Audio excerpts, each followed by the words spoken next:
Calling all fun lovers and memory makers, Texas invites you to cheer from our stadiums and dance like no one is watching. Culture seekers can find the art that truly inspires. Wow. And from our shopping hubs to our chic boutiques, fashionistas will never leave empty-handed. Texas is an unforgettable experience that's waiting just for you. Visit TravelTexas.com and plan your trip today. Let's Texas. Are you ready to get spicy? These Doritos Golden Sriracha aren't that spicy. Maybe it's time to turn up the heat. Or turn it down. It's time for something that's not too spicy. Try Doritos Golden Sriracha. Spicy. But not too spicy. Having trouble starting a fire? Wish you could warm up quickly those little toes in your socks? Only one thing is needed, and Carl provides it worldwide. It's called Ura-Ignite. Yes, Carl's urine is so flammable and acidic, just pour it on firewood and instantly flames. No matches required. Check it out at ppforme.soreshoulders.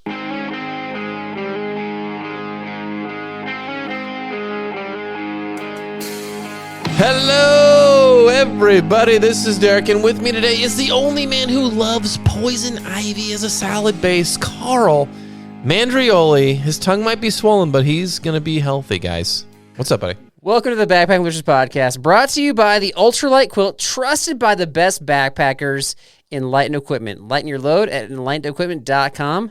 With me today is Derek Somerville, a man who wants to be a professional mirror inspector. Ooh. Because it's a job he can really see himself doing. Oh, gosh. Wow. Whatever Google site you pull these from, I gotta have him block that. We got Andrew Skurka on the episode. The Skurk. This begs the question, my friend. Yeah. Derek, who's Andrew Skurka? He's the people's people person, you know? He's a man of the people. That's what I'm trying to say. Is that right? Okay. Yeah, that's right. You have no idea who he is, do you? Why don't you tell us who he is? Because I can see you frothing at the mouth with excitement, like a little boy Santa Claus vibes. I know you've been waiting for this. Go ahead. Please subscribe for more podcasts where one of those hosts has no idea who the guest is. We've talked about him before. What are you talking about? Who is he? He's come up. Yeah, I think he came up, I want to say last summer. We did an episode where it was like biggest mistakes the pros made or something like that, and I referenced him. He's probably, like, if you Google the most famous backpackers of all time, he's in the top 10 list.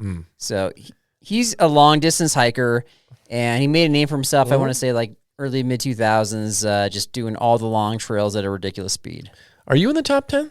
No, I would guess that you're number 11, and that really? I am page 404 not found or whatever. So, or whatever I don't know it is. about that. But anyway, yeah. So he's pretty big time. I know he's not big time in your world, but he's big time in the backpacking world. Wow. Yeah. Well, it's still big time is big time. So big time's big time. So anyway, so yeah, we've never had him on the show before. He was kind enough to come on the show. Super nice guy. Had some really good information that we'll break down, and then also coming up is, because we're talking about, professional backpackers. So we're gonna hit the top 3 things that you and I are experts at, not related to backpacking. Exactly. I might have had 4 things, maybe 5. You think very highly of yourself. I wasn't told these things. I didn't do these myself. Somebody else told me these things. Well, I got a couple that should be on your list. I'll share with you. I'm sure you do. Yeah. Bible verse of the episode, Proverbs 22:29. Do you see a man skillful in his work? He will stand before kings. He will not stand before obscure men. All right, Derek. So who's the most important person you've stood before in your life? Ooh, that I've stood before? Yeah. Like on earth? What are we talking about? Well, where else have you stood? Out of curiosity. Well, I don't know if you're talking like a spiritual sense, stood before God. On earth. Stood before. Geez, that's an interesting question. I don't know. Yeah. I've stood before. I thought for sure you were going to say like Judi Dench. Oh, I did stand before Judi Dench. Madam Judi Dench. But she's just an actress, right? I stood before Sir Elton John. Okay. Is he important in your eyes? Yeah, I think he's important in a certain way to a lot of inspiring people in different ways. But I'm trying to think of somebody who was really like, whoa, that's a good question. I don't really. Yeah. I don't really know. I think I don't know. I'd have to think about that one. What about you? I've actually stumped you with a Bubbleverse That's question. a good. That's a first in 10 years. I had to think about it for myself, so I get it's a tough. Who's yours? Mine is Rocky, actually. Rocky Brown? Rocky Brown, our good friend. That is deep. Friend of the show. Well, he's a humble dude, and he's the one that invited me to my first Bible study. So for me, he has been critical. Rocky's a solid answer there. It's a solid answer. Yeah. Okay. So speaking of important people, professionals, people that are skillful in their work, we've got Andrew Skurka right now. Right now. With me today is one of the most famous backpackers of all time, at least according to Google. Andrew Skurka, how's it going today, my friend? God, I don't know if I can match that energy. But I'm doing okay. Okay. All right, just hang in there. I mean, life's good. I'm at the end of the season. Went for a run this morning, and my task list today is mostly domestic priorities, so it's great. So one question we like to ask folks is what's their oddest experience or encounter they've had on the trail? And since you have more trail experience than anybody we've ever had on our show, surely you've got something weird or crazy that you've had in the past. Well, there was the time I scared the bear. Okay. That's got to be up there pretty good. So I was in the Brooks Range. This was 2010. Okay. In the Brooks Range, I'd had a couple of close bear encounters where they get close enough that like the spray was about to get triggered, except at the very last minute they took like a slight like left-hand turn away from me kind of thing. So I had a couple of that close, and then I was hiking late at night, and like at that this must have been like the beginning of August, so it's still 24 hours of daylight. Right. I just had this feeling of like, hey, you should look around these hillsides and see if there's anything grazing. And as I was kind of turning my head, saw a grizzly bear charging across the gravel bridge straight at me. By the time I saw it, it was so close to me that I didn't even have really time to get out my bear spray, so I just threw my trekking pole at it.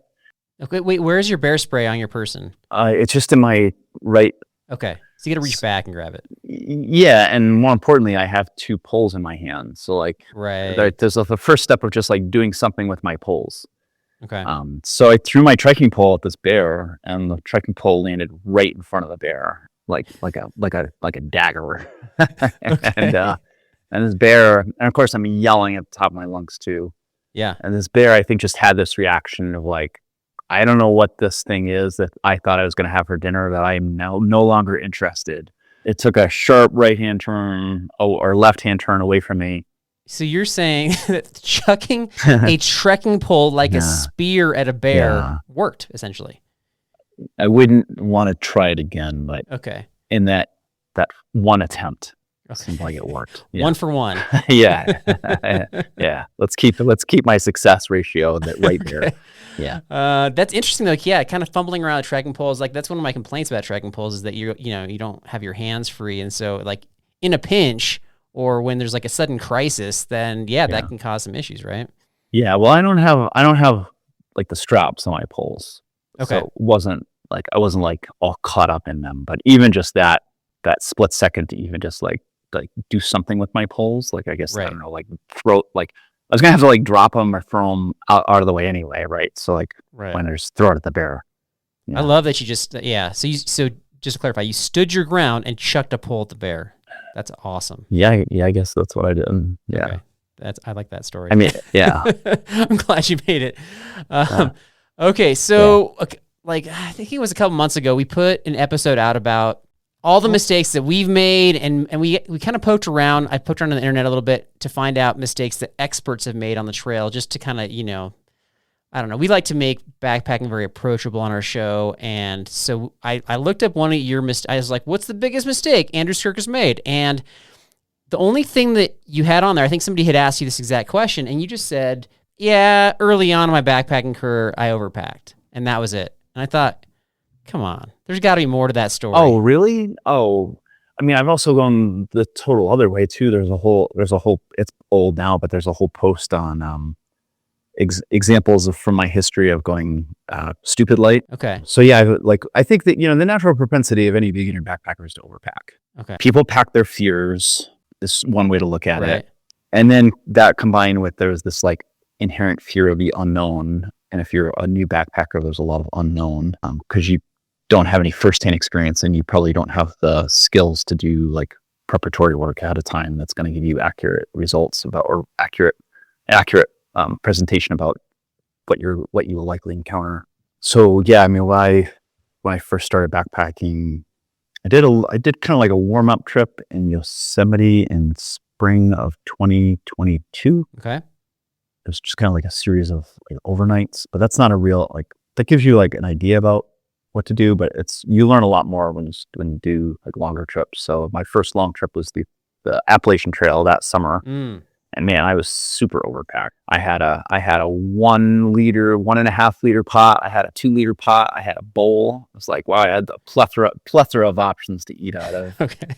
I had probably like a month's worth of white gas. I had like travel sized bottles of like conditioner and shampoo, thinking, just stay smelling good out there, I guess. I think I brought a little like battery powered lantern. I brought a solar powered rechargeable battery pack. Yeah. So like I thought, maybe in the green tunnel there that I can get enough sunshine to recharge some AAAs.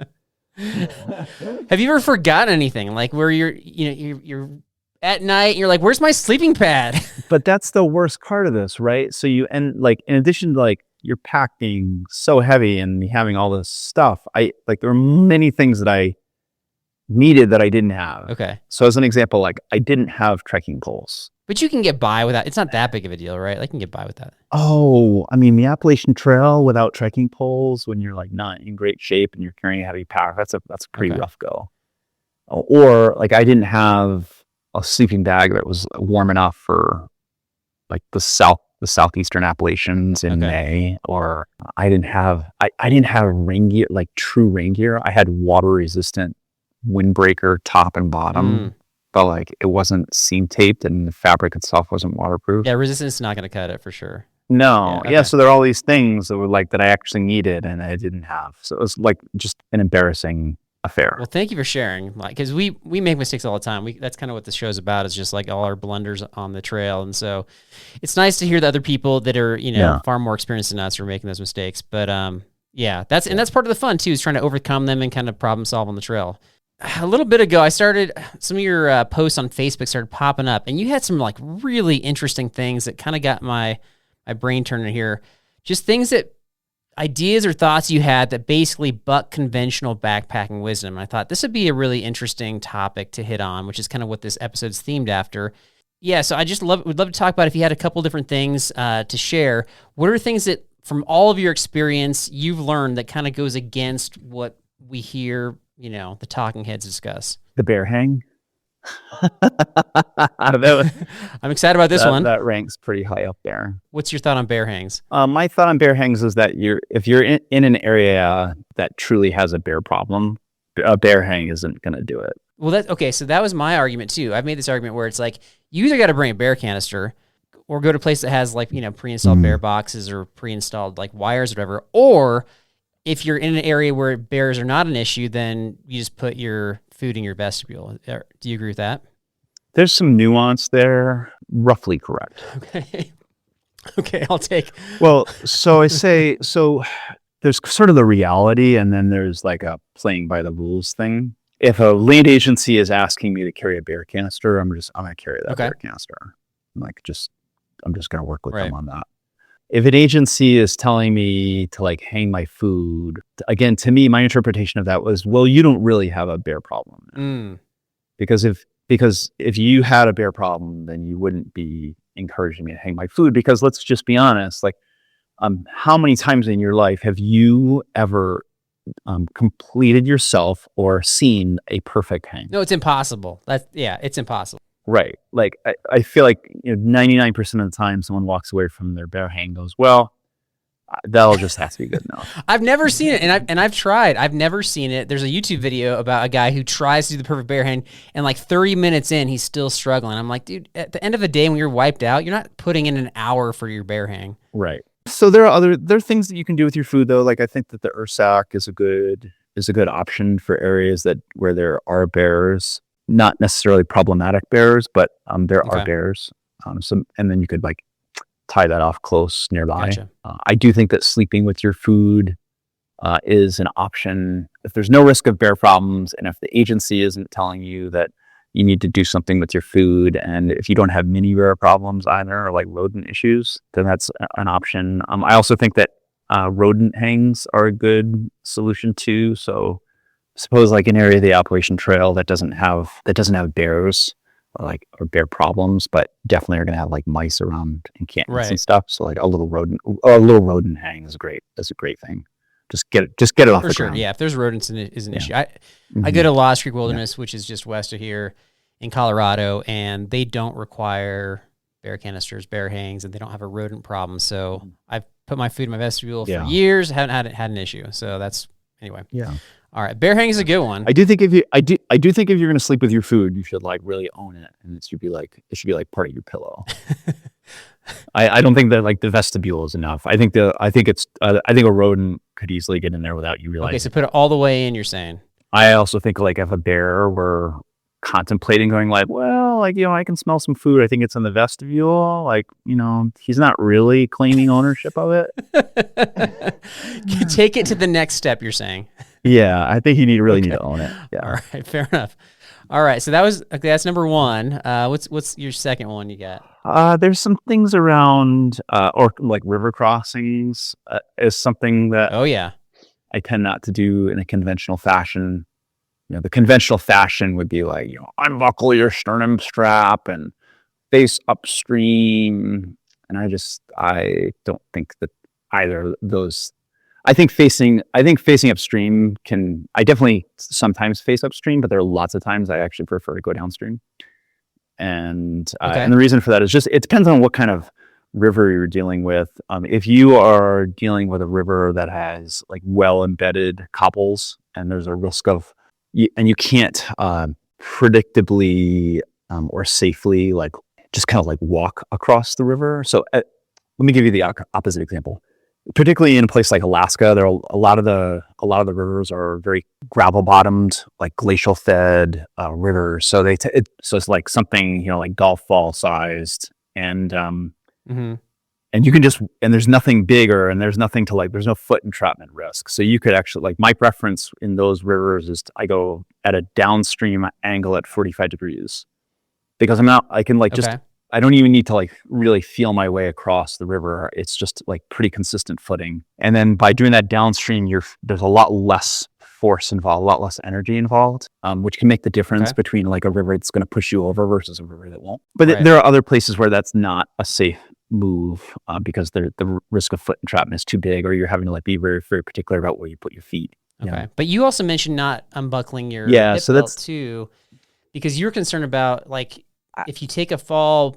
The conventional wisdom is that you want to have those things unbuckled so that the pack doesn't keep you underwater and drown you essentially, and you're more concerned about losing your pack. Is that correct? That attitude, there's a fundamental problem with it, which is that it's encouraging the contemplation of fording a river that might force you to go for a swim. And in my mind, I am not crossing a river where I might swim. Right.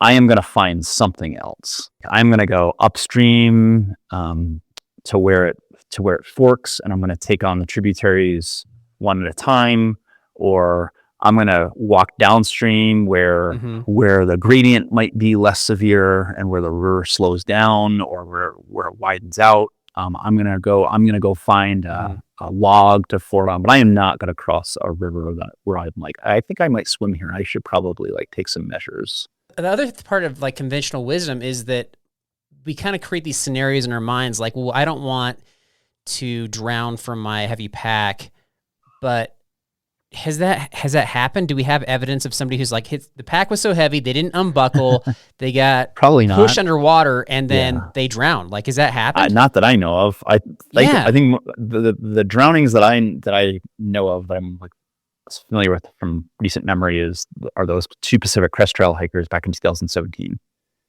And in both instances, they forded in unfortunate places where they should not have forded. I'm sure that their pack might have played a role in it, but where they forded, they should not have. Yeah. So and that goes to kind of what you were saying before. Yeah, and then that gets you to like the sternum strap thing. And my attitude with this, like a backpack that is like attached to me securely with a sternum strap with my hip belt, like that's gonna move with my body more. And if I do need to get out of the water, like if I do go for a swim, like I'd rather it be like attached and versus like it like falling off of me kind of thing. And then man, like I mean, if in some places, if you lose your backpack, like you're in a world of hurt. Yeah. Yeah. So, for sure. yeah. For sure. Yeah, like a world of hurt. Yeah. And I have heard of people losing their packs before, more from like, you know, when they're scrambling up something versus, you know, like it goes down the river. But yeah, that's happened for sure.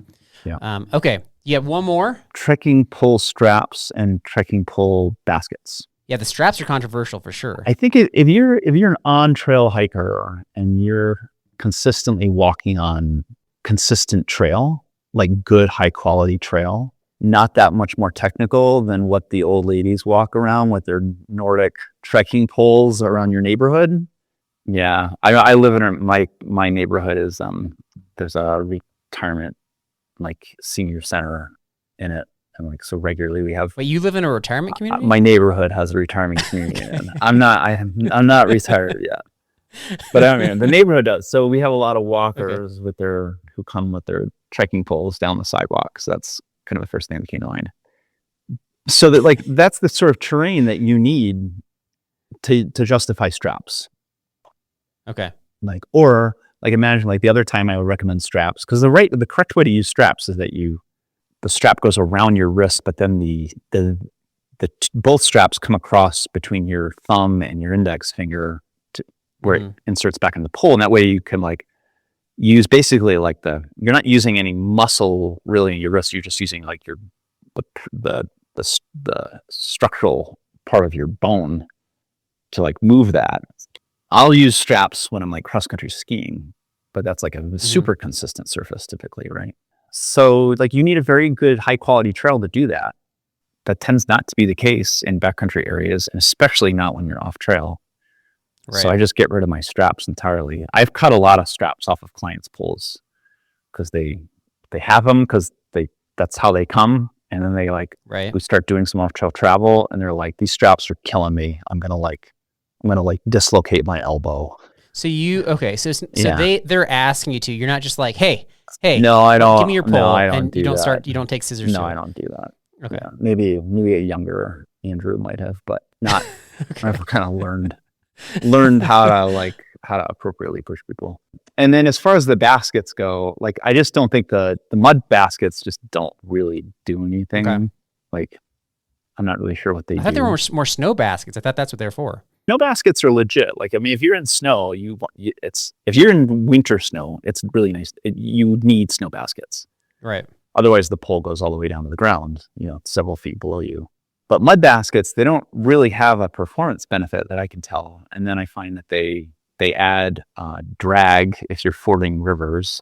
Mm-hmm. And then they also snag brush along the trail. Mm-hmm. Maybe the last thing is that they get very full of leaves in the fall. Okay. Yep. Yeah. So ditch them, you're saying? I'd say ditch them. Yeah, I just don't see the value. All right. We just shaved you like half an ounce right there. Yeah, and then actually is that because of the location of that basket, like there's actually a big performance benefit to not having them because of that tip. Like any movement at the tip, it requires a lot more force to move that than if that weight were like closer to the grip. Okay, so saving weight and energy. It sounds like. Yeah. Okay. All right. Those are great. You mentioned like the younger Andrew would maybe have been more aggressive with maybe some of the gear decisions that people are, choosing to make coming on your trips.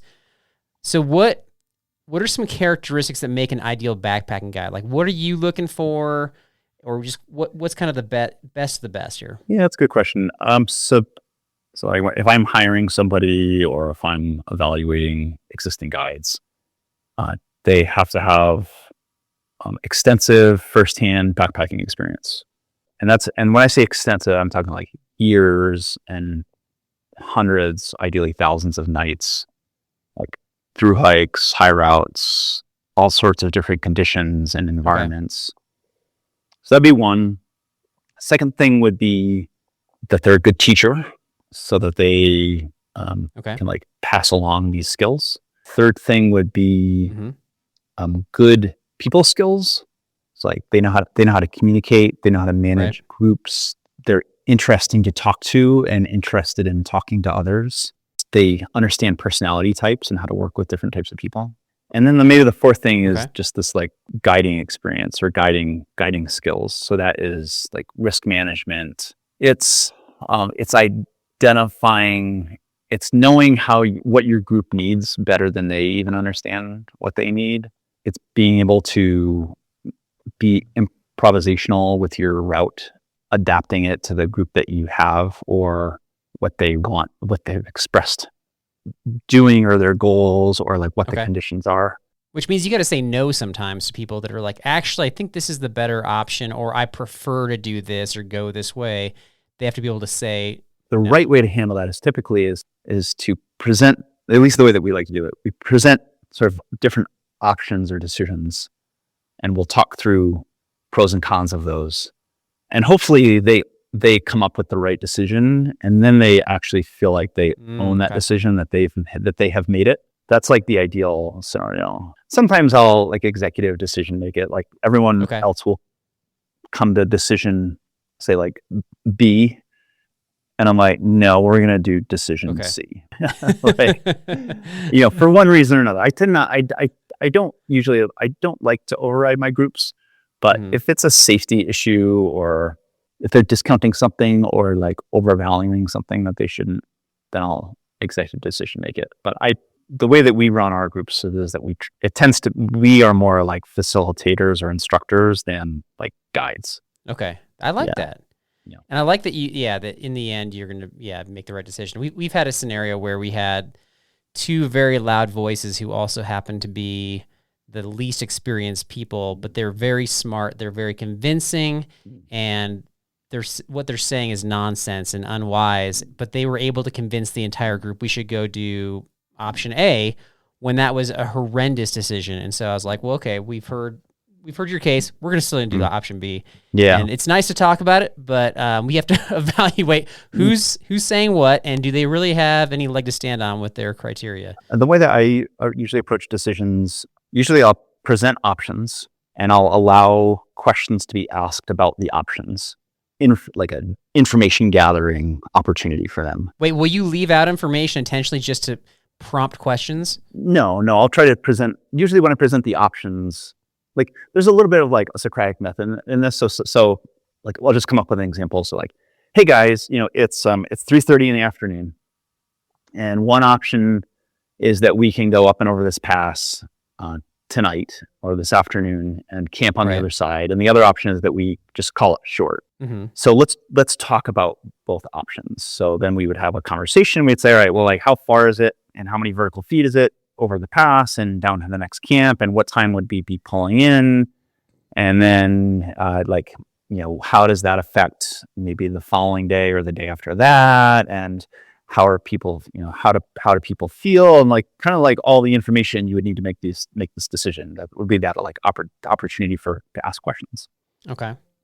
And then the way that we actually usually make a decision is I will do a eyes closed. So I'll present, like in this case, there are two options. I'll say, all right, everyone's going to close their eyes. And if you prefer option one, you're just going to hold out one finger for me. And if you prefer option two, you're going to hold out two fingers for me. Okay.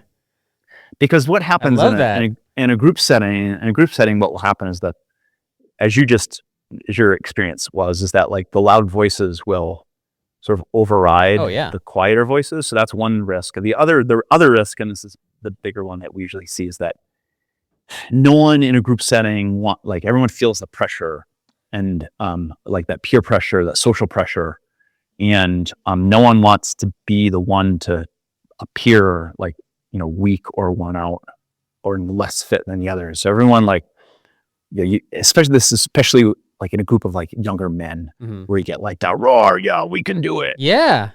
And like, but then if you ask them individually or like in a blind vote, you might get different opinions. I'm going to use that. That is a direct takeaway from this conversation. I'm totally going to use that. I kind of do that in class anyway. I don't know why I didn't think of that before. That's really good. Yeah. So it's it's a great little technique. All right, well, we've got the lightning round for you coming up right after this.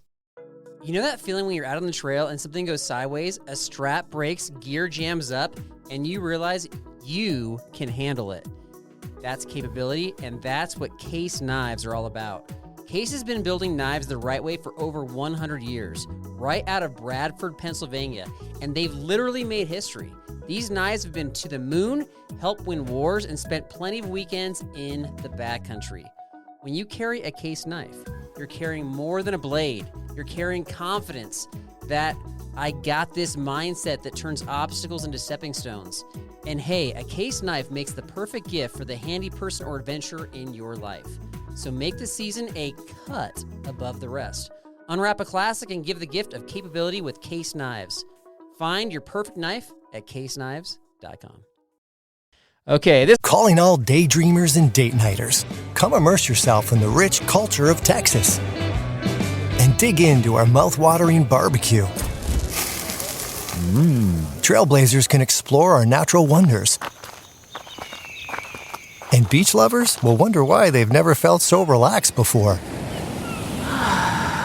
You're invited to discover experiences you can only find in Texas. Visit TravelTexas.com and plan your trip today. Let's Texas. Introducing new Sylvania LED Ultra Fog and Power Sport lights. This powerful upgrade delivers cool white clarity and crisp visibility on the road ahead, so you can reignite the love for your car with lights that make it feel like day one. And built with a compact design for a DIY install, these fog lights are backed by over 100 years of lighting expertise to bring you LED Ultra night vision and help you see better at night. It's time to fall for your car all over again. Sylvania, light that lasts.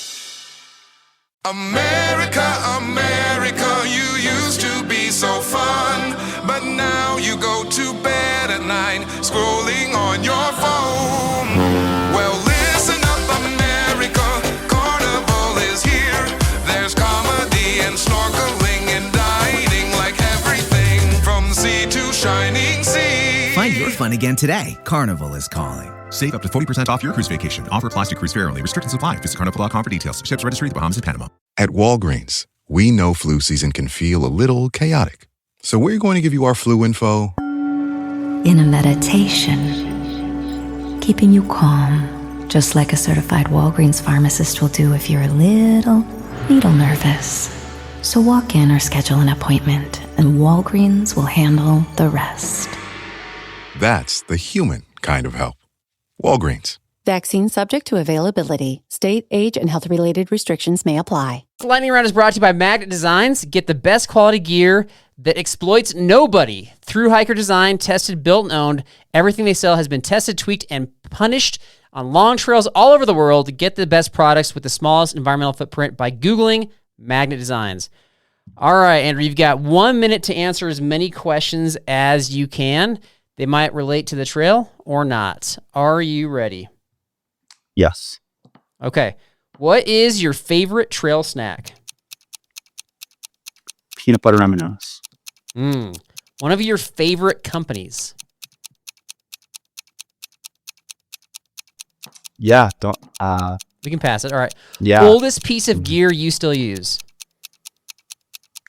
Just the season I finally stopped using a pair of trekking pants from 2017 that Sear Designs made. Love it. What generation is the toughest to guide? I don't think it's generational. It's more personality types. Yeah. Okay. If you could uninvent something, what would it be? Satellite-enabled smartphones. What type of people should be banned from self-checkout at the store? Dishonest ones. All right, and time. Okay. That was a very diplomatic answer there at the end. Don't want thieves self-checking out. Okay, so why? I think the most interesting answer you gave by far was the satellite-enabled phones. Yeah. What's your thought on that? I think like some historical context. So like if you think of the Wilderness Act from the late 1960s, the whole idea with the Wilderness Act was that there was a feeling like we were running out of wild places, like truly wild places. when white people came to North America, it was just seen as this land of plenty, and they cut down all the forests and they fished all the rivers and the oceans, and they killed off all the wildlife. And just because early on there was this sense of like, well, there are lots more like stands of virgin hardwood forest in the upper Midwest, or there's plenty of long grass or tall grass prairie in the Great American Desert. Like, why can't this section become corn or wheat?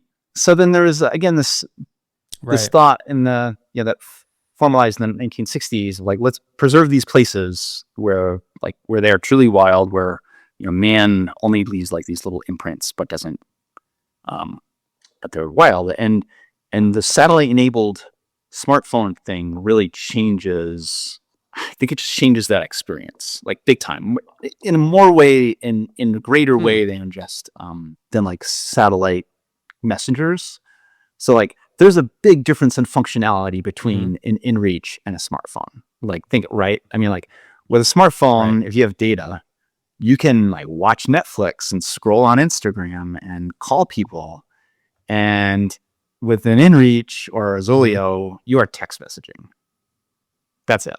With the new inReach, I guess you can also send messages, but that's still a big difference of like all that other stuff. So yeah, I think when I started guiding trips, this is 2011, either because of where I was in life or because the technology wasn't there yet, I don't remember. One of the things I loved about being out with people was this sense of like feeling present and just and not having distractions of day-to-day life. And nowadays, I really look forward to that. I look forward to getting out there with people and like being able to, and just be present with the people who are there with me, and get away from like the big hustle bustle of daily life, which seems like it is kind of sped up. And smartphones are ruining that. I'm 100% with you, 100%. They're a big contributor to that. All right, so we've been kind of referencing the fact that you have a guiding company and that you have guided trips. Can you tell us about them? Like, how do we sign up? What do you have coming up? Just anything you want to share about what you got going on. Yeah, sure. So we're done with our 2025 seasons. I'm not sure when this podcast will come out. We will release our schedule for 2026 in the middle of November, and we'll open registrations in the beginning of December. Okay. And our trips are designed for someone who is either new to backpacking and doesn't want to spend a lot of time, or wasting a lot of time and money sort of figuring it all out on their own. We find that the ideal beginner has a little bit of backpacking experience, but generally not quite their first time. Right. So that's kind of like the entry point, is that beginner backpacker. And then we offer trips that I would say would be designed for all the way up through advanced backpackers, backpackers who are, maybe they've done a through hike, maybe they have done a lot of trips in the lower 48, but they're looking for that next level of adventure. So they're looking for the skills necessary to take on high routes. They're looking for a way to get up into, say, like Alaska, like the Brooks Range, and they just find the whole the flights and the off-shell travel and the unique terrain types to be very intimidating. All the trips are very learning intensive. Like, these are not tours, so the itineraries very rarely are fixed, where it's like, all right, guys, we're gonna do the Yosemite 5 Lakes loop. Right. And it's like, and here's night 1, and here's night 2, and here's we don't do it that way. It's they're all they're all custom itineraries. Okay. Sort of designed around what the group is capable of doing. So we try to create a tailor-made itinerary for each group. Yeah, and I ran into some folks when I was out on the Colorado Trail this past summer that had been on, I think most of the people that I ran into had done more than one of your trips, and they were raving about it. It was almost like a badge of honor, like, I did a Skurka trip, and we did this and this and this. And so I dug in a little bit on the trips, and what you're describing is correct. Like, they feel like unique trips. They're not your typical guided trip, and you're going to experience things you're not going to probably experience on your average backpacking trip, or go places you wouldn't, have the guts to go or don't want to go alone. And it kind of just provides a structure for that. So, Andrew, thank you so much for taking the time to join the show. Really appreciate your thoughts, your wisdom, and all you do for the backpacking community. Great. Thanks, Carl. Appreciate the time. All right, reaction to the interview. He shared some pretty crazy things that pro backpackers do that certainly like I haven't done. He shared a story about he stood his ground during a bear charge, which was the right move. Would you do that? Would you be able to stand your ground on a bear charge, knowing that most of them are bluffs? I feel like because he's a pro, shouldn't he have avoided the bears altogether? You're saying like don't even go into bear country. Like, wouldn't he know where to avoid the bears if he's a pro? He has animal kinship skills where he can tell where animals are and aren't, you're saying? I figured he'd have more knowledge about bear whereabouts than I. I'll tell you, I can avoid bears as far as like in camp in places like Yosemite, Sequoia, Kings Canyon, the places where you got to really watch out for bears taking your food. But I got no stinking idea where the bears are during the day when I'm hiking around. Yeah, but how many times have we talked about we never see bears? We're not going to see any bears. Yeah, you've been insulated from bear circumstances. We gotta. I don't know if I gotta like throw you over the rails of the zoo or something. We gotta like christen you some bears here. I saw one at Yosemite. All right, let's get back to the question. Would you stand your ground during a bear charge? Obviously. Okay. Obviously. All right, well, we'll find out. You know, we're going to Alaska at some point, and I'll reach out to Andrew. I'll be like, where are all the bears? Derek says you should know, and then we're going to head in that direction. Yeah. Okay. Yeah. All right. What would you grab? Would you grab what? Like a leaf? A stick? What? You gotta make yourself bigger. What are you gonna grab? Put your backpack on, you grab the bear spray, and then you're like, bring it. You don't have bear spray. You're gonna have like trekking in poles? Alaska? Well, in Alaska we better bring it, yeah. But in general you don't. Not in places where there's grizzlies, I'm gonna have bear spray. Well, I would think so. 100%. Yeah. 100. All right, next thing he said was, so I keep on peddling this idea about keeping your food inside your vestibule in places where bear canister's not required and that it's useless to hang your food. Not only did he agree, but he took it to the next level. He's like, I don't even think you should keep it in your vestibule. I think you should actually like bring it into your tent. Maybe even put it in your sleeping bag. I forget exactly what he said. But really, what do you think about that? It's a bold move. It's a bold move. Deep analysis. Where are we? Are we with grizzlies? Are we with black bears? Are we with where are we? I mean, I think there's wherever we are, they're not required, and so irrelevant. Okay. So if they're not required, I don't know if I put my food in the tent. But I don't think so either. I'm not doing that. I don't know if I want to do that, but I'd probably just put it over by a tree somewhere. Just, I'm not going to like worry about it. By a tree. Okay. So now, now you can't even hear if they're going to get your food. And if they do grab your food, you're far enough away where you're not going to be able to get it back. Well, then put it where you should put it? At the bottom of your sleeping bag next to your feet. Oh, why? Because your feet smell. So you can mush it up in the night? Well, your feet smell. You know what I mean? Okay. So who's going to want to go near that? I honestly, I really think, all right. I'm just thinking. All right, maybe that's probably what he was meaning. That was his thought process there. I'd be more worried about the snacks. Yeah. Am I going to crunch my crackers? Am I going to break my chips? Probably. That's, That's funny. All right. Last thing that he mentioned I want to talk about is that he did, this is interesting. So his guided trips, he doesn't have fixed itineraries. Like he's like, we're not just going to go hit these 5 lakes. We're going to leave it up to kind of like the ebb and flow of the trip. And so we might go farther day 1. We might not. Maybe the conditions, maybe the weather might determine this. Maybe some people are more fatigued than you expect. And so he has people decide by vote, and he has them close their eyes and hold up like, do you want option 1, option 2, option 3, and they vote with their fingers with their eyes closed. What do you think about that? That sounds very like I'm in school again. Yeah, because I did that in school, correct. Yeah. He says it works for him, and then those people aren't influenced by the loud voices in the group, and they can just decide for themselves. It's not a bad idea, considering if you have like alphas and like loud people. Oh yeah, we always have loud people in our group. But I get that. If you go back to the mutiny trip where we had 2 guys who had no business being the alphas and trying to convince people of the way to go, which was absolutely the wrong way. Had I just said, okay, you know what? Let's just take a vote. Do you think that people would have voted for them? Were they so convincing that people would have voted their direction? I don't know if people would have known what to vote, because if somebody's injured, but they're still wanting to go, but then you're like, how injured are you? Like, you don't know how injured this person is. I'm thinking more of the Banff Canada trip when we had some competing personalities going on. If we took a vote. Wait, what would be the vote? What scenario?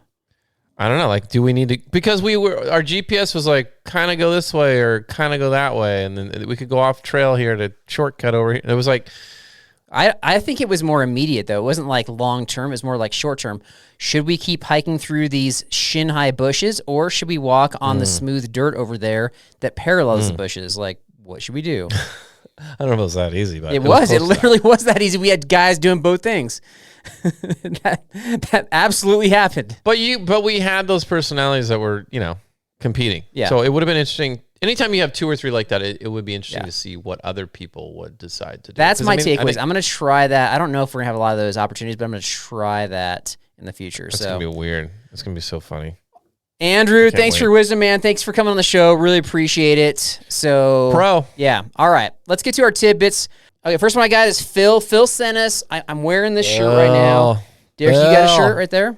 I just wore this morning. I've been wearing them all. These are, Phil, you're the man, dude. These are sweet. Yeah, he made some really like cool mountain themed shirts. He was starting a shirt business and that got derailed by life circumstance. I'm really hoping he starts back up. He's got some cool shirts that are kind of themed after the Appalachian Trail and sections of the Appalachian Trail. So it was great. I just wanted to give him a shout out. Thank you so much. I came home one day and I was like, I didn't order an Amazon package. Shocker, I know. And then there's like this box on my doorstep. I open it up and there's 2 shirts in there from Phil with a nice little note, a beautiful little note. I was like, dude, what a guy. Super nice guy. What a guy. So thank you again. That was cool. Yeah, he reaches out pretty frequently and has some good feedback on episodes. So thank you for that. Let's see. We got a new Patreon supporter, Nate and fiance Sarah from Minnesota. Oh, fiance Sarah and Nate. Yeah, these are like legit backpackers. Like they've hit the Lake Superior Trail, Mount Rainier National Park. But they said their favorite trip was backpacking with llamas in Capitol Reef. I didn't even know you could do that. So I asked for more information about that. Now, you and I have been to Capitol Reef, and man, that would have made it so much easier for you had we had llamas. Agreed? And you. Yeah, exactly. Oh, yeah, I was struggling with that one? Dude, you were behind me the whole time. I had to whip out the old Bible and prayer, guys. It was brutal. Okay. It was brutal. Everybody believes you, Derek. The Lord got us through, barely. Right. I mean, it was rough. Yeah, that sounds amazing. So, yeah, thank you for joining the Patreon family. I hope we get a chance to backpack with you. We got Patreon trips coming up, announcements on that coming up as well. And then Dave P. from, I think he was on YouTube, said he used a solar panel going northbound on the John Muir Trail. And he said that his solar panel kept his battery consistently charged. We've been making fun of like the solar panel like battery thing for years now. He's like, it worked. I want to believe that. I want to believe them, but I think the key was that he was in the Sierra, so it's very sunny, and that he was going northbound, so he's getting more sun on his back as he's going. And I assume that's where he put them. But it's so slow. Like what is he using? What is he using? Like what brand? I don't know. Dave, you can reach out and let us know what brand you're using. Well, what is he using? And then like, was he using any technology throughout the day, or was he just letting it charge all day? You know what I mean? Do you want me to? You want like a rundown of his tech use itinerary? Is what you're saying? I want proof. Dang it! It's been years of failure. I want proof. I'm excited if it works. So for sure. All right. Yeah. So yeah, I can't still say that I recommend them because it's a very specific scenario where that worked for him. But hey, apparently there's a scenario that works. So there you go. All right, I've got top 3 things you're an expert at, Derek. What you got? What do you think that you're an expert at? What are your top 3? Top 3 I'm an expert at. All right, are you ready? Yeah. You want me to go first for this? Yeah. Okay. I want you to buckle up for this. This is going to get real. Okay. My first thing I'm an expert at is helping seniors with their iPhone technology. You like that? I am so good now. That's the best answer right there. I'm not going to top that. I'm so helpful. It's ridiculous. Okay. The silent generation struggling. What's this envelope icon all about? What is, just like helping them. Where's the text button at? Oh my gosh. That's hilarious. Okay. They just don't know. My mom's the queen, so. I did help somebody turn a phone off in church one day. It was like ringing and then he's like, I don't know what to do. Yeah. Silent mode? What's that? I don't know. I can see because like all the buttons are on the screen, but if you turn the ringer off, it's like on the side. So I can see the confusion, but yeah. Anyway, all right, that's good. All right, second thing, what you got? Beat that. Well, what's yours? You're not gonna do one? You gonna go back and forth? Yeah, go back and forth. Okay. I'm gonna start easy. I'm gonna start basic. I'm gonna go garage sailing. Okay, I can't argue with that. Yeah, I can get into people invite me into their houses to dig around and grab stuff out of their house so that I can buy it. You're good at digging. You're good at digging through people's stuff. I will say. Oh, I'm amazing. Yeah, you're so good. Yeah. Uninvited sometimes. Uninvited. Yeah, very true. My house included. All right, number two. Okay, I gotta explain. One time I went to Derek's house and I just started digging around, but really I was hiding something in his house, like a little prop that we kind of throw back and forth at each other. So he's like, "What are you doing?" And then would it take you like a week to figure it out? You're like, "Oh, that's why he was doing that." Yeah. Okay, number two. Number two for me is I am an expert at Costco returns. I'm an expert. Oh, no way. I had that on my list for you. I bet you did. Woo! I'm like, what's Carl going to say? Yeah. Yeah. I think, like, if you look at your Costco account, somehow you've returned more money's worth of stuff than you've actually spent at Costco, which I don't even know how that works. Probably. Yeah. Like, you true. You view that more as like an investment. I'm not bad. Like, there's people I've seen in line with open bags of like there were people that came back the other day with open bags of Halloween candy. Were they eating the candy while they were waiting to return it? It's like half full, 3/4 full, and they're trying to return the bag of candy. Yeah, that's I'm like, embarrassing. really? You guys, come on, have more self-respect. I won't do that. Okay, I think this should be like a trivia punishment. If you lose trivia at the end of this year, I think you should, you're going to be in the Costco return line, and I think that you should identify somebody who's returning something that's embarrassing, and just in a nice way tell them you shouldn't return that. Like, this is embarrassing for you and not fair to Costco. Like your toothbrush with like toothpaste all over it. Yeah, correct. Yeah, that's disgusting. But I want you to record or have somebody record you having that conversation with somebody. Yeah, that sounds great. Okay, if you lose trivia, just throwing it out there. It'd be hard. It's gonna be hard to find, but I'll. Okay. Let's see. Next on my list was talking to strangers. You're an expert at talking to strangers. Yeah. Yeah, especially on the trail. So I've been told that people find it entertaining when I can just basically ask the most ridiculous questions on the trail and get away with it. That makes you an expert? Is that what that is? This is my own interpretation based on feedback. You can disagree. I think you're very... I feel like I struggle socially on the trail? TBD. I think... TBD. You've been backpacking with me for a million years. What are you talking about? I think your confidence level is off the charts. I'll say that. So I guess you could parallel that with expert. That's true. Okay. Next one. I am an expert at Mario Kart.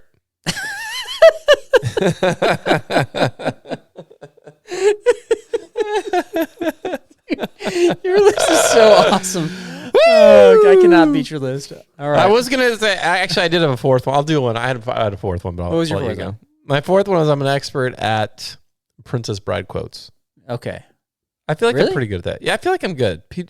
I wore a Princess Bride shirt when I had a guest host on, and I don't think nobody that guest host definitely didn't catch it, and then nobody that was watching the YouTube version caught it either. So that's terrible. I'm gonna save that shirt. I'm gonna wear it with you one day, see if you catch it. Okay. Well, right now it's hard to see your shirt because your little caption's in the way, but I'll do my best. Just tuck it away. That's good. All right. The last one I got for me was being a fake store clerk. You're an expert at that. Well, I don't think there's a lot of fake store clerks out there, so I feel like it's easy to be an expert at that one. You did really settle into that role very well. Yeah, I think I could do a lot of stores. I don't think I'm limited to outdoor stores. I feel like I could do Walmart. I just tell them I don't know where stuff is, and I think that's the same as everybody else, right? That's true. I would love to see you actually. I don't know how you'd pull this off ever, but like I'd love to see you like at a Chipotle for some reason or a Subway where you have to make somebody something. Oh, if I was at a Chipotle, I'd give heaping spoonfuls of whatever they wanted. Just a hot pile of whatever you want. It's gonna be like a double burrito, but you only pay for one kind of thing. So. Yeah. All right. Honorable mention for things that you're an expert at that you didn't mention is obviously mega muffin eating. So I don't surprise that didn't make your list. Mega muffin, a term made up by you. It's good. I'll tell you what. If I lose trivia this season by the end, if I have more trivia losses, I will go to Carl's Jr. and order a mega muffin and eat it. I want to see you order a chocolate cake and eat it. They won't know what that is. They will know. Okay.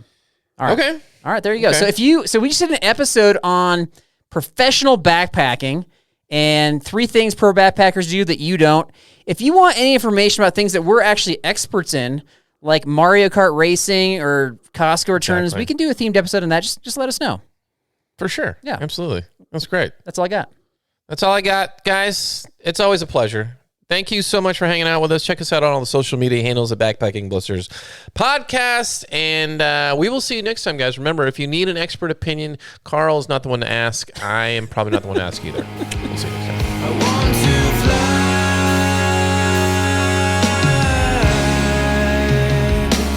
around the world.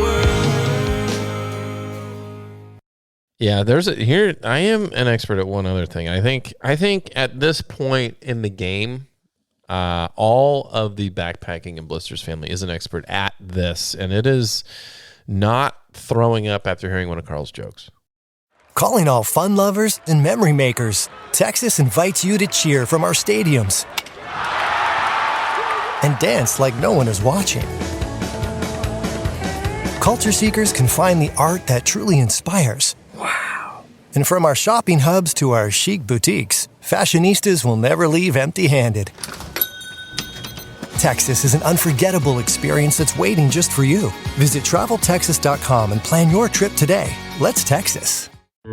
Introducing new Sylvania LED Ultra Fog and Power Sport lights. This powerful upgrade delivers cool white clarity and crisp visibility on the road ahead, so you can reignite the love for your car with lights that make it feel like day one.